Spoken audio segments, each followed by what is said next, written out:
5 children, 1 marriage, and a DNA test that revealed something almost impossible. Not one of the 5 children belonged to a man who raised them. But instead of exposing his wife immediately, he made a decision so unexpected, it would change everything. This is a story. From the outside, Daniel's life looked ordinary in the safest way possible. The kind of ordinary people quietly envy. A modest 2-story home on a calm suburban street. Lawns trimmed every Saturday. Neighbors who waved but never intruded. A routine that rarely changed and rarely surprised. Daniel had been married to Monica for 14 years. 14 years of shared calendars, shared bills, shared jokes whispered across the dinner table after the kids were asleep. 5 children filled the house with sound. Morning footsteps racing down the stairs. Arguments over the bathroom mirror. School bags abandoned in the hallway. Homework spread across the dining table. It was chaotic, loud, exhausting. And yet, Daniel believed it was good. He believed this was what stability looked like. Monica was admired by everyone who met her. Calm, organized, soft-spoken. The kind of woman people trusted instinctively. The kind of mother teachers praised during parent-teacher meetings. She never raised her voice. Never forgot birthdays. Never missed a school event. Daniel often heard people say the same thing. You're lucky. For a long time, he believed them. But luck has a way of changing its meaning when time passes. The first doubt appeared quietly.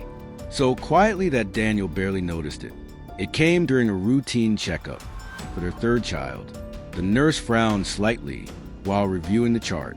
She double-checked the numbers, then stepped out of the room without explanation. When she returned, she smiled again and said everything was fine. Daniel forgot about it within minutes. But then came another appointment, another nurse, another pause, another look of confusion that disappeared just as quickly as it came. Daniel told himself he was imagining things. Parents overthink. Fathers worry unnecessarily. That's what people said. And for a while, life continued. Birthdays came and went. School years changed. The children grew taller, louder, more independent. But as they grew, so did the differences. Daniel began to notice how none of the children resembled each other, not just in appearance, in temperament. One child had severe allergies no one else shared. Another had a blood type that didn't align with Daniel's or Monica's. One struggled with a medical condition no one in either family history could explain. Again, Daniel dismissed it. Genetics are strange, he told himself. People always said children could take after distant relatives. Still, the feeling lingered, not suspicion, unease, like walking through a familiar room and sensing something had been moved, even though you couldn't say what. The moment everything changed happened on a Tuesday afternoon. It wasn't dramatic. No alarms, no shouting, no sudden emergency. Just a doctor flipping through a chart during a routine visit for their youngest child. The doctor paused, scrolled back, checked again, then looked up at Daniel. There was hesitation in the doctor's eyes, the kind that comes before difficult questions. "Can I ask you something?" the doctor said.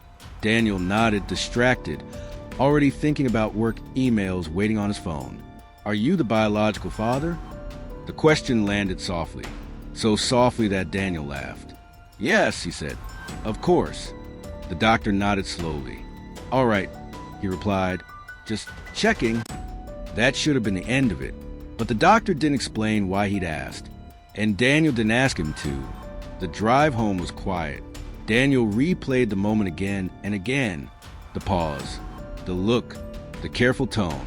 That night, Daniel lay awake beside Monica, staring at the ceiling. Monica slept peacefully. He wondered how many nights she had slept like that. Untroubled, certain. Daniel told himself he was being irrational. Doctors asked questions all the time. He reasoned. Still, the question followed him. At work, at the grocery store, during school pickup.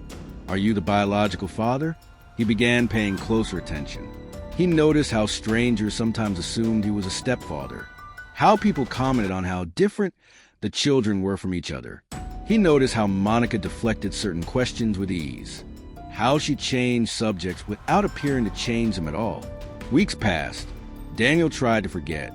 Then came the blood donation form. It was simple, routine, until Daniel reached the section about blood type compatibility. Something didn't add up. He checked it again and again. That night, Daniel sat at the kitchen table long after everyone had gone to bed. He pulled out old medical documents, hospital discharge papers, pediatric reports. He spread them across the table, and for the first time, he allowed himself to think the thought he had been pushing away. What if I'm wrong? What if this life isn't what I think it is? The thought scared him more than anger ever could, because anger has direction, but uncertainty has none. Daniel didn't confront Monica. He didn't accuse her. He didn't tell a friend. Instead, he opened his laptop and typed a phrase into the search bar. How accurate are home DNA tests? The answers came quickly, painfully quickly. Accuracy rates, lab certifications, discreet shipping. He closed the laptop, then opened it again, then closed it once more. 4 days he went back and forth. Ordering the test felt like betrayal. Not ordering it felt like living a lie. Daniel told himself he just needed peace of mind. Just one test. Just confirmation. Nothing more. He ordered it late at night, incognito mode, personal email, delivered to a pickup location across town. When the kit arrived, Daniel hid it in the trunk of his car.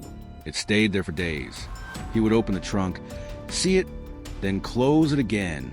The weight of that small box felt heavier than anything he had ever carried.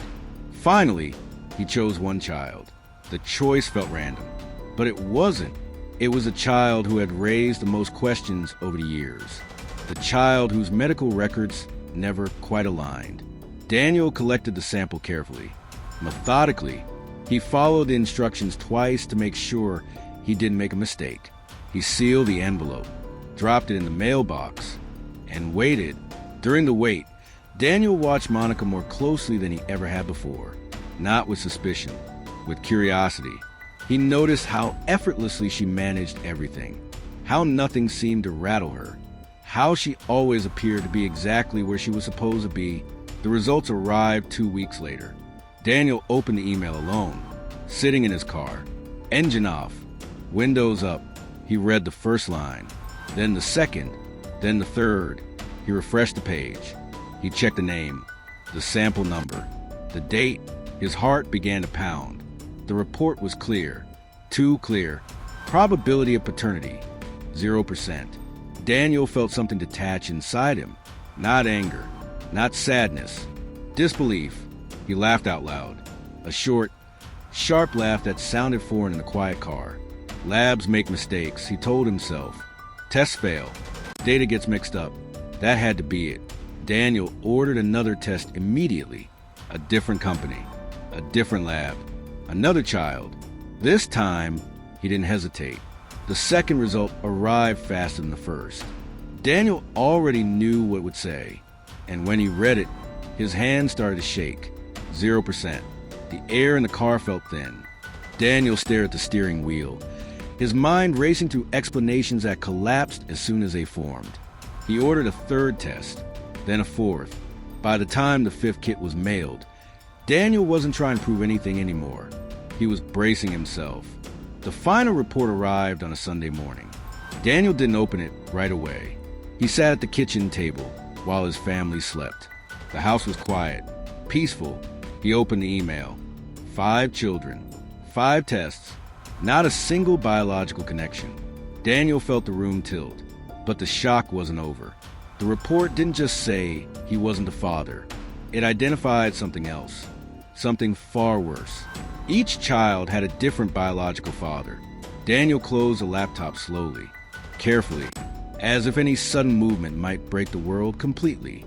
He sat there as the sun rose, listening to his children wake up upstairs, hearing Monica move around the bedroom. And for the first time since he became a father, Daniel realized something terrifying. He had no idea who he was married to, and whatever truth waited beneath the surface, he was standing at the very edge of it. Because very soon, Daniel would make a decision that no one, least of all Monica, would ever see coming. What you just heard wasn't just a story. It was a life quietly collapsing in real time.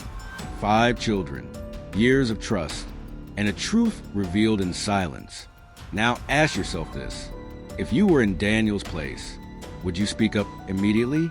Or would you stay quiet long enough to understand the full picture? Because sometimes the most dangerous decisions aren't the loud ones. They're the ones made in silence. I want to know what you would do. Subscribe, drop a comment, and tell me, was Daniel right to keep this to himself? Or should he have confronted the truth head on? Daniel didn't confront Monica. That decision came easily, almost instinctively. Not because he wasn't angry, not because he wasn't hurt, but because something deeper had taken hold, control. The morning after the final DNA report, Daniel moved through the house like a guest in his own life. He poured cereal into bowls, signed school forms, tied shoelaces. Monica smiled at him across the kitchen counter. It was the same smile she had worn for years. And for the first time, Daniel realized something unsettling. That smile had never changed. Not after pregnancies. Not after late nights.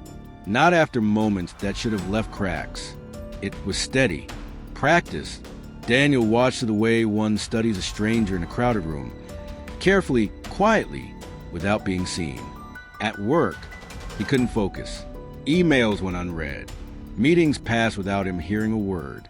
Instead, his mind replayed one question over and over. How? How does someone live a life like this without slipping? That evening, Daniel did something he had never done before. He checked Monica's phone. It wasn't locked. That alone felt strange. No panic, no hesitation, no sudden movement when he picked it up. Just access. He scrolled slowly. Messages with friends, family group chats, school updates. Nothing unusual. Then he opened her email. Thousands of unread messages. Daniel searched by date, then by keywords, names, cities, airlines. What he found didn't explode into the open. It revealed itself in fragments. A hotel confirmation from years ago, a ride-share receipt from a city Monica claimed she'd never visited, emails that ended abruptly mid-conversation, like doors quietly shut. Daniel forwarded everything to a new email address he created that night. He labeled it simply, Records. Over the next few weeks, Daniel began building a timeline. He wasn't sure why, only that it felt necessary. He cross-referenced dates with pregnancies, trips with births, absences with milestones. Patterns began to emerge. And once Daniel saw the pattern, he couldn't unsee it. Monica never cheated impulsively. Everything was scheduled, controlled, precise. She traveled just enough to create distance, but never suspicion. She chose men far from Daniel's social circles. Different cities, different professions, different emotional states. Daniel began researching them quietly. Not names, types, who would trust easily, who would ask fewer questions, who would accept half-truths as kindness. The answer disturbed him. Men who were lonely, men who had recently lost something, men who wanted to believe. Daniel started sleeping less, not because he couldn't rest, but because sleep felt irresponsible, like turning his back on something dangerous. Monica noticed a change. "You're quieter lately," she said one evening. Daniel shrugged. "Work." She nodded. No follow-up questions. No concern. That bothered him more than suspicion ever could. One night, Daniel stayed up after everyone else had gone to bed. He pulled out old financial records, accounts he hadn't looked at in years. That's when he noticed it. Small transfers, not enough to trigger alerts, sent irregularly, always to the same 3-digit code before disappearing into intermediary accounts. Daniel traced them slowly, carefully. The trail led to prepaid cards, then to cash withdrawals, then to nothing except timing. The payments aligned with medical appointments, births, silences. Daniel realizing that this wasn't just about relationships. It was about logistics, containment. Daniel began to understand something terrifying. He wasn't married to a woman who made mistakes. He was married to someone who planned. That realization changed everything. From that point on, Daniel stopped reacting emotionally. He became deliberate. He consulted a lawyer, not about divorce, but about information. Hypothetical questions. Quiet conversations. What rights does a non-biological parent have? What constitutes long-term deception? What happens when paternity is intentionally misrepresented? The lawyer didn't answer immediately. Instead, he asked Daniel a question. How certain are you? Daniel didn't hesitate. The lawyer nodded, and that nod told Daniel more than words ever could. Still, Daniel didn't act. Not yet, because there was one question he hadn't answered. Why keep the children? Why 5? Daniel hired a private investigator. He chose someone discreet, someone who asked few questions, someone who understood that silence was part of the job. The investigator started with Monica's travel history, then her social footprint, then her past. What came back shocked Daniel. Monica had been married once before. Briefly, annulled quietly. No children, no explanation. Then came the interviews. Former co-workers, old neighbors, people who remembered Monica vaguely, but consistently, they all said the same thing. She was charming, very organized, private. One woman added something else. She always said stability was everything. The investigator uncovered more. Monica had once volunteered with a support group for grieving spouses. That's where the pattern clicked fully into place. Daniel understood now. This wasn't chaos. This was selection. She didn't choose men randomly. She chose men who wouldn't push. Men who needed comfort more than answers. Men who would accept distance if it felt like care. Daniel felt sick, not because of jealousy, but because of precision. One evening, Monica confronted him, not aggressively, casually. You've been distant, she said. Are you unhappy? Daniel looked at her, really looked. Her posture, her tone, her breathing. He realized something then. She wasn't worried. She was checking. I'm fine, Daniel said. And for the first time, he watched disappointment flicker across her face. It was brief, almost invisible, but it was there. That night, Daniel made a decision. He would not confront her alone. He would not accuse her without witnesses. And he would not let emotion dictate timing. He began reaching out, carefully, one man at a time. He didn't accuse. He asked questions. He shared partial truths, just enough to confirm what he already knew. The reactions varied. Denial, confusion, anger, silence. One man hung up and never called back. Another cried. One asked a single question. Are the kids okay? That question stayed with Daniel because it reminded him of something essential. None of this was the children's fault. Weeks passed. The house remained calm. Too calm. Daniel collected more evidence. Messages, photos, proof of overlapping timelines. And then one afternoon, the investigator sent a final message. Found something you need to see. They met in person. The investigator slid a folder across the table. Inside was a scanned document, a handwritten note, dated years ago, Monica's handwriting. It wasn't a confession.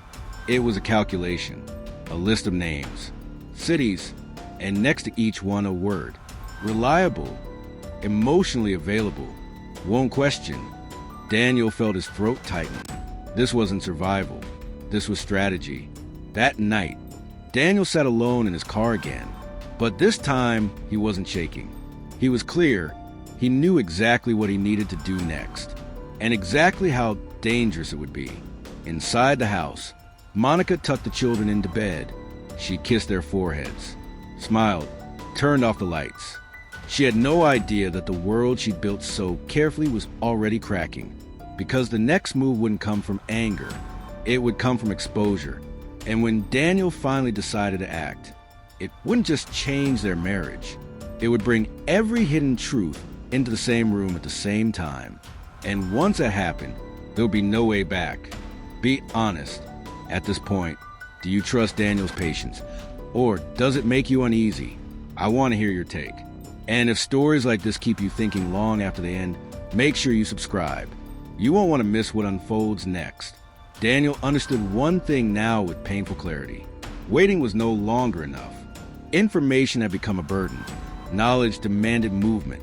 But movement had to be careful, because the moment Monica sensed danger, everything would disappear. The files, the messages, the people. Daniel began compartmentalizing his life. What Monica saw and what she never could. At home, he stayed predictable, routine, calm, present. But outside those walls, Daniel became meticulous. He stopped using personal devices for anything sensitive. He bought a cheap phone with cash, created new accounts, new passwords, new habits. Every step was deliberate, because now he wasn't just uncovering the truth. He was preserving it. The private investigator called late one night.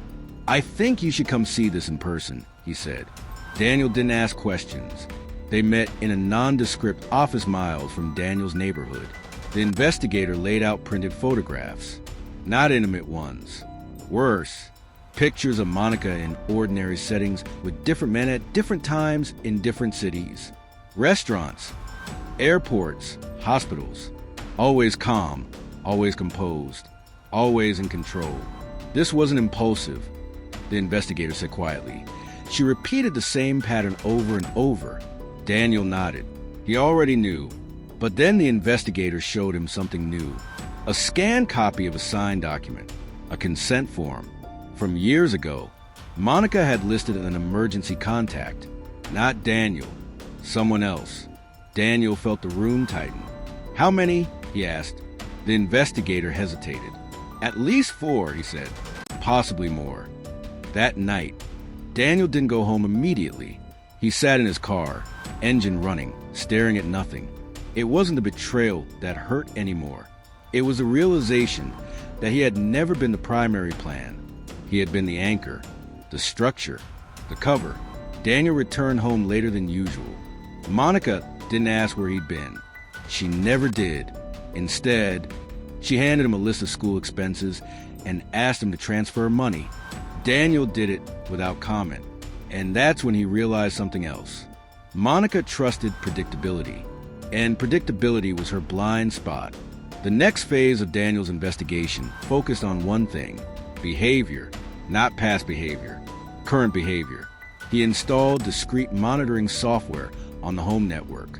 Nothing invasive, just patterns, traffic spikes, encrypted connections, external communications. The results surprised him. Monica wasn't communicating with anyone regularly. No secret calls, no hidden messaging apps. Nothing, which meant one of two things. Either she had stopped, or she had learned how to disappear completely. Daniel suspected the second. Days passed, then something changed. Monica started asking questions. Small ones, casual ones. "Have you talked to anyone lately? You seem busy. Is something stressing you?" Daniel answered calmly, but inside, alarms were blaring. She was checking the perimeter. Daniel accelerated his plan. He contacted one of the men. Not the easiest one, not the angriest, the most stable, the one least likely to panic. They met in public, a cafe, neutral ground. Daniel didn't accuse. He showed evidence. Partial, enough to remove doubt, but not enough to provoke chaos. The man listened quietly, then said something unexpected. "She told me she couldn't have children." Daniel felt his chest tighten. "She said she'd been told it was medically impossible." The man continued. "I never questioned it." Daniel thanked him, left, sat in his car again. That lie mattered because it revealed motive. Monica didn't just manage narratives. She shaped them. That night, Daniel reviewed everything again. Every lie, every overlap, every silence. And he noticed something he'd missed before. The pregnancies followed a rhythm. Spacing, timing, intervals. Almost intentional. He cross-checked dates. The pattern was unmistakable. Monica never risked overlap between conceptions. She rotated, controlled exposure, minimized detection. Daniel realized then that the children weren't accidents of chaos. They were outcomes of design. That knowledge chilled him more than anything else so far, because design implies purpose, and purpose implies intent. Daniel started asking himself questions he didn't want to answer. Why 5? Why not more? Why stop when she did? The answer arrived unexpectedly, in the form of a phone call. It came from a number he didn't recognize. Daniel hesitated before answering, then picked up.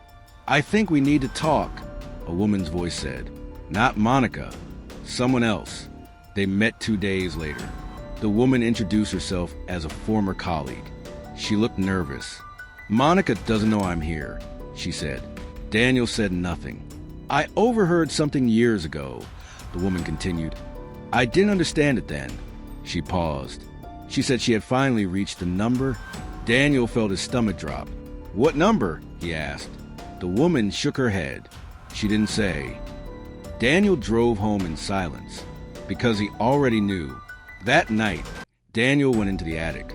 He searched boxes Monica had sealed years ago. Old files, paperwork, keepsakes. At the bottom of a storage bin, he found a folder. Inside were printed articles, studies, legal summaries, topics circled in pen, custody rights, primary caregiver precedents, psychological parent doctrine.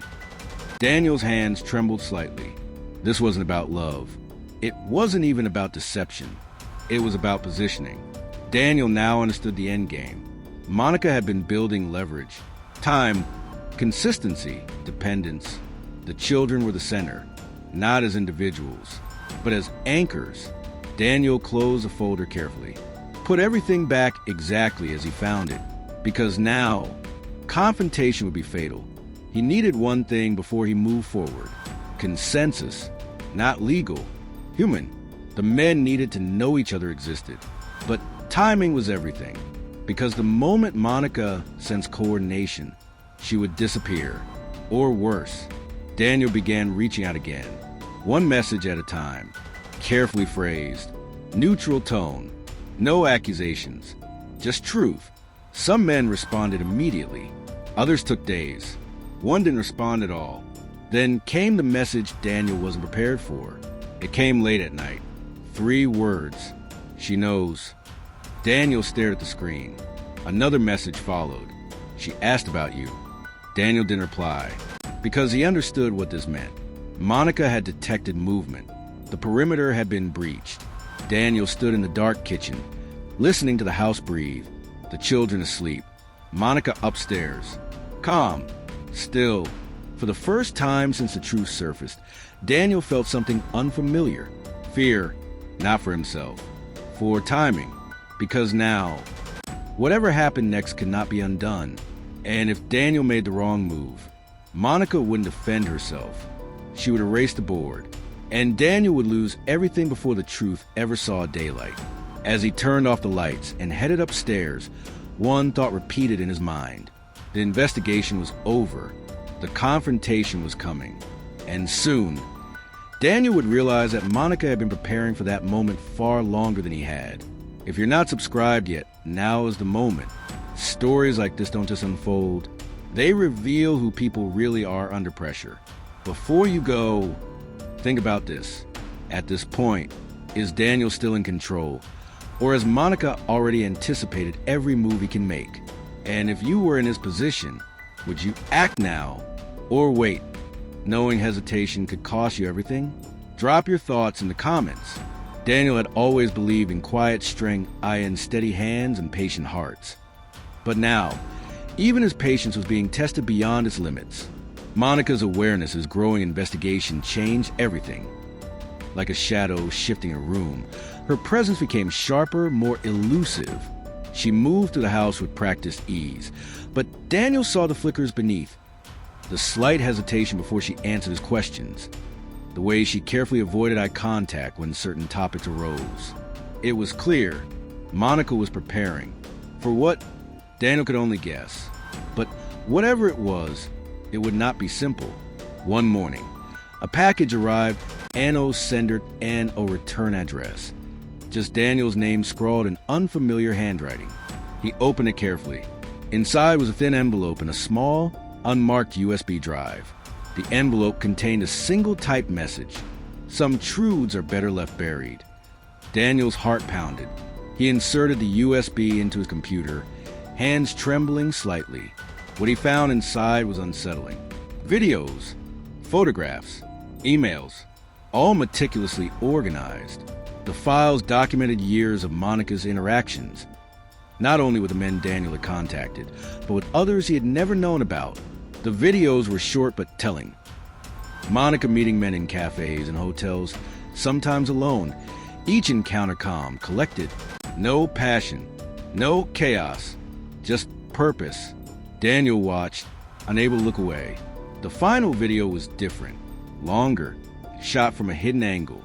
It showed Monica speaking to a man Daniel didn't recognize.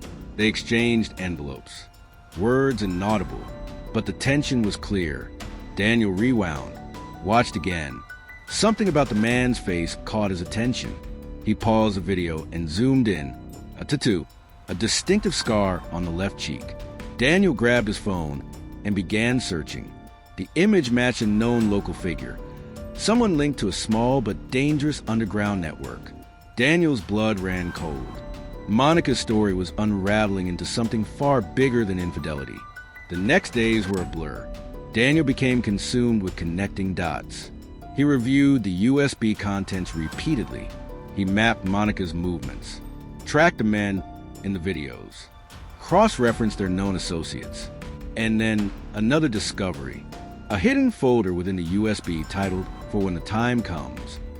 Inside was a digital letter, written in Monica's handwriting, addressed to Daniel. The words cut deep. "You never understood why I did what I did. This isn't about you. This never been about you. It's about survival, about control, about building a life they would never take from me. I am sorry you had to find out this way." Daniel stared at the screen. Was this apology or a warning? Before he could process, his phone rang. Unknown number. He hesitated but answered. A voice, cold and measured, spoke. "You're digging where you shouldn't." Then silence. Daniel's grip tightened. He wasn't just uncovering secrets. He was trespassing on something dangerous. Later that day, Daniel found his car had been tampered with, brakes slightly loosened. No doubt a warning. Fear now crept in, not for himself, but for his children. Daniel knew Monica's network wasn't just shadowy. It was violent, unforgiving, and she had been preparing for this. But why keep 5 children at the center? What was the real purpose behind the deception? Questions multiplied. Answers remained elusive. Then, unexpectedly, Daniel received a message from Monica herself. It was cryptic, a single line. "We can end this now, or it can destroy us all." Daniel read it repeatedly. What was the choice she offered? Peace? War? Or something darker? He replied, cautiously, "I want the truth." The response came hours later. "Meet me where it all began." Daniel's mind raced. Where did it all begin? The house? The wedding? No. He realized she meant the very first place they met. A small cafe on the edge of town. The night air was cold as Daniel arrived. The cafe was empty except for Monica, seated alone, her expression unreadable. She gestured for him to sit. Neither spoke for several minutes. Then Monica finally broke the silence. "I never wanted you to find out like this." Daniel asked, "Why?" Her eyes softened. "Because the truth is more complicated than betrayal." She leaned forward. "It's about survival." She told him then a story he never expected, of desperation, of sacrifices made in the shadows, of promises kept and broken. Daniel listened, torn between disbelief and empathy. When she finished, Monica reached into her bag and pulled out a folder. Documents, photos, proof of everything she had said. But as Daniel sifted through the papers, one question overshadowed all. Why? Why involve the children? Monica's answer was simple but chilling. They are my leverage.my protection, the one thing that keeps the darkness at bay. Daniel's heart sank. The children were pawns, in a game far bigger than either of them. As he stood to leave, Monica stopped him. "Be careful, Daniel. Not everyone wants this to end peacefully." Outside, the night swallowed him whole. Daniel realized the fight had only just begun, and in the silence, a new question formed. Who was the greatest threat? Monica, or the world she had pulled them all into? If you're not subscribed yet, now is the moment. Stories like this don't just unfold, they reveal who people really are under pressure. Before you go, think about this. At this point, is Monica a victim, a villain, or something between? And if you were in Daniel's shoes, would you believe her story? Drop your thoughts in the comments. Daniel left the cafe that night with a head full of questions and a heart heavy with doubt. Monica's words echoed in his mind. It's about survival, about control, about building a life they would never take from me. But who were they? And why was the life she'd built so carefully, so meticulously, under threat? The answers weren't in the documents or the videos. They were somewhere deeper, hidden beneath layers of deception and long-buried secrets. For the first time since the truth shattered his world, Daniel felt the full weight of his own helplessness. Outside the safety of his home, the shadows had grown longer. Inside, the walls seemed to close in. He couldn't trust Monica, but he couldn't walk away either. Not while the children were still caught in the middle. Daniel knew he had to learn more. Not just about Monica's past, but about the dangerous world she'd pulled him into. He began by revisiting the men he'd contacted, the biological fathers. Some had responded with anger or silence, others with confusion or fear. But all of them shared one thing: ignorance of the larger picture. Daniel arranged a discreet meeting with 3 of the men who were willing. They met at a quiet diner, far from prying eyes. Daniel laid out everything he knew: the network, the payments, Monica's movements. The men listened, some skeptical, others visibly shaken. One of them, Thomas, a quiet man with nervous eyes, leaned forward. "I never wanted this," he whispered, "but now I'm part of something I don't understand." Daniel nodded. "Neither did I," he admitted, "but now we're in it." That meeting marked a turning point. The men agreed to work with Daniel. Tio protected children. Tio uncovered the full truth, but they also knew the risks. Monica was dangerous, not just to Daniel, but to anyone who threatened her carefully constructed world. Daniel's days became a whirlwind of meetings, research, and planning. He studied Monica's past in greater detail. Old friends, old enemies. He discovered whispered rumors of a business deal gone wrong, that a broken alliance, and threats that had never been made public. Daniel began to suspect Monica's life was entangled with criminal elements far beyond infidelity or deception. One evening, Daniel's phone buzzed. A message from an unknown number. "Stop digging or you'll regret it." No signature. No reply number. Daniel's blood ran cold. He showed the message to Thomas and the others. Their faces went pale. "We're being watched," Thomas said, "and she's not the only one who knows." Daniel realized then how high the stakes really were, but there was no turning back. The next day, Daniel returned home to find the house unusually quiet. Monica was nowhere to be seen. The children were playing in the backyard, unaware. Daniel called her phone. No answer. He checked her car. Still there. He searched the house. No sign. Then a note appeared on the kitchen table. Handwritten. Simple. "Trust no one." Daniel stared at the words. Was this a warning or a plea? His instincts screamed that Monica was hiding something even darker. Daniel decided to dig deeper into Monica's financial records. What he found was baffling. Large withdrawals, transfers to untraceable accounts, purchases of property under aliases. It was as if Monica had a second life, a shadow life designed to protect herself and her children. Daniel's investigation took him to a remote storage unit on the outskirts of town. With the private investigator's help, Daniel opened the unit. Inside were boxes filled with documents, photographs, and personal items. Among them, a hidden folder labeled plans. Daniel opened it carefully. Blueprints, maps, schedules, details of meetings, names crossed out. It was a plan he didn't fully understand yet. But one thing was clear. Monica had been preparing for something big, something that could destroy everything Daniel held dear. The following night, Daniel received another message. "Meet me where it all ends." No signature, No location, just those chilling words. Daniel's mind raced. Was this Monica or someone else? He debated telling the man, but fear and doubt held him back. He decided to go alone, to face whatever waited in the shadows. The night was cold and silent as Daniel drove to an abandoned warehouse on the edge of town. The place was eerily quiet. No lights, no movement. He stepped inside, heart pounding. Shadows danced on the walls. Suddenly, footsteps, slow, deliberate, a figure emerged from the darkness. Monica, but she was not alone.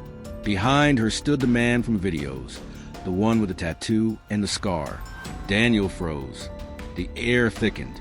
Monica smiled coldly. "Welcome, Daniel." The scarred man stepped forward. "Let's end this." Daniel's grip tightened on the flashlight. He knew one thing for certain. Nothing would ever be the same again. If you haven't subscribed yet, don't miss what happens next. This story is far from over. Before you go, consider this. Who do you think holds the real power? Monica, Daniel, or the dangerous world lurking in the shadows? Would you have walked into the warehouse? Drop your thoughts below. The warehouse air was thick with silence. Daniel's pulse thundered in his ears. Monica stood before him, calm, composed, a queen in her dark kingdom. Beside her, the scarred man, a ghost from shadows Daniel had only glimpsed before, watched him like a predator sizing a prey. "Let's end this," the man said, voice low and deadly. Daniel took a breath, steadying himself. "And what?" he asked. The scarred man smiled, thin and cruel. "Your interference." Monica's eyes flicked to Daniel. "You should have stopped digging. But since you didn't, you'll have to play the last round." Daniel's mind raced. He was alone in hostile territory. The men he gathered were nowhere close. This was a trap, but Daniel refused to show fear. "I'm not here to fight," he said evenly. "I want answers." Monica laughed softly. "Answers come with a price." Then she did something unexpected. She stepped forward, holding out a file. Daniel took it cautiously. Inside were photos, videos, documents. Proof that Monica hadn't just been surviving, she had been controlling. Over the years, she had built an empire. Secret deals, money laundering, alliances with underground figures, and a network so vast that the 5 children were nothing more than pawns in a brutal game of power. The scarred man, Daniel learned, was a fixer, a man who handled threats and silenced problems. He'd been Monica's right hand for years. Daniel felt power rise. The life he thought he knew was facade. Monica looked him in the eyes. "I gave you the choice," she said. "Walk away now. Forget everything, and no one gets hurt or keep going and watch it all burn." Daniel clenched his fists. "Why the children?" he demanded. "Why drag them into this?" Monica's expression softened. "For a moment, they're the only innocent part of this." Her voice cracked, barely audible. "But also the only leverage I have left." The warehouse door slammed. A loud bang echoed. Footsteps. Daniel's heart sank. From the shadows emerged several figures, men and women Daniel had never seen, but whose faces bore the hardened marks of survival. They surrounded him.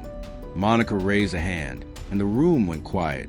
"You brought this on yourself," she said. Then, without warning, the scarred man stepped forward and grabbed Daniel's arm. "Time's up." Daniel struggled, but the grip was iron. Suddenly, a loud crash shattered the tense atmosphere. The warehouse doors exploded open. Flashing lights. Shouts. Police. Daniel blinked in disbelief. "How?" Monica's eyes narrowed. Then she smiled. "You think I didn't prepare for this?" The arriving officers swarmed in. The scarred man and his crew scattered, but the police were ready. Daniel was pushed back, hands raised. An officer approached Monica. "You're under arrest for multiple charges, money laundering, fraud, and child endangerment." Monica's smile faded. Daniel realized the whole scene had been orchestrated. Monica had played every side. The police raid was part of her plan to appear the victim, the woman betrayed by her husband. Daniel's chest tightened. Had he been manipulated again? Then, as officers cuffed Monica, she caught Daniel's eye. A silent message passed between them. You don't know the half of it. Later, as Monica was taken away, Daniel stood outside in the cold night, the children asleep safely at a relative's home. The war was over, or so he thought. That's when his phone buzzed. A message from an unknown number. You think you won? Check your own house. Daniel's breath caught. He rushed home.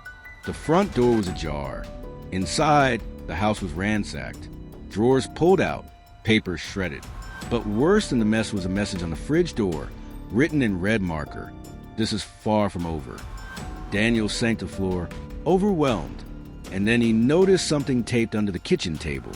A small envelope. Inside was a single photograph. The image froze his blood. It showed one of his children. But standing beside them was a stranger. A man, the same man from the warehouse. The scarred man, smiling, holding the child's hand. Daniel's world tilted. His enemy had already reached his most precious treasure. And in that moment, Daniel understood the terrifying truth. Monica's empire might be crumbling, but the shadows she built still haunted him. The final game was only beginning. If you haven't subscribed yet, make sure you do now. Stories like this don't just shock, they change the way you see everything. Before you leave, consider this. Who is truly pulling the strings? Monica, the scarred man, or someone even darker lurking in the shadows? And what would you do if your child was caught in the middle? Drop your thoughts in the comments. Daniel sat in the wreckage of his once safe home. The photograph clenched tightly in his hand. His mind raced as the cold truth settled deep into his bones. The scarred man wasn't just an enforcer or a shadowy fixer. He was a father to one of Daniel's children. And worse, he wasn't working for Monica. He was working against her. Weeks passed in a blur of questions and covert meetings. Daniel and the fathers banded together, determined to protect the children and dismantle the dark web entangling their lives. Yet, every lead only revealed more layers. Then, a breakthrough. Thomas, the quietest of the men, discovered something no one had noticed before. A string of bank transfers, millions of dollars, flowing into an account linked not to Monica, but to Daniel's own name. Daniel was stunned. The money was traced back to years ago, before any DNA tests, before Monica's deceptions. Had someone been framing him all along? The pieces began to shift. Daniel confronted the scar man in a tense standoff. The man revealed the truth no one expected. Monica was a pawn herself, a player caught in a far bigger game. The real mastermind was someone close to Daniel, someone manipulating both him and Monica, pulling strings from the shadows, a trusted family member, someone who had orchestrated the entire deception to seize control of Daniel's assets and silence him by shattering his family. Daniel's world exploded. How deep did the betrayal go? How long had the plan been in motion? Determined, Daniel and the fathers worked tirelessly to expose the true puppet master. They gathered evidence, mapped transactions, and recorded secret meetings. Then came the day it all came to a head. The family member, who Daniel had never suspected, was arrested. The truth unveiled, a cold, calculated scheme to destroy Daniel's life and take everything he owned. Monica's role, a desperate woman trapped between survival and manipulation. The scar man's role, a protector working to save the children from the true enemy. Daniel finally understood. The children were never pawns in a game of petty infidelity. They were lives caught in a war between power and deception. The DNA tests, a cover story, a distraction from the real battle raging beneath the surface. As the dust settled, Daniel made a vow to rebuild, to protect, to never let shadows claim his family again. Monica, though imprisoned, began cooperating with authorities. Her revelations helped dismantle the network threatening their lives. And Daniel found unexpected allies in the men he once feared, the fathers of his children, united not by blood but by a shared mission.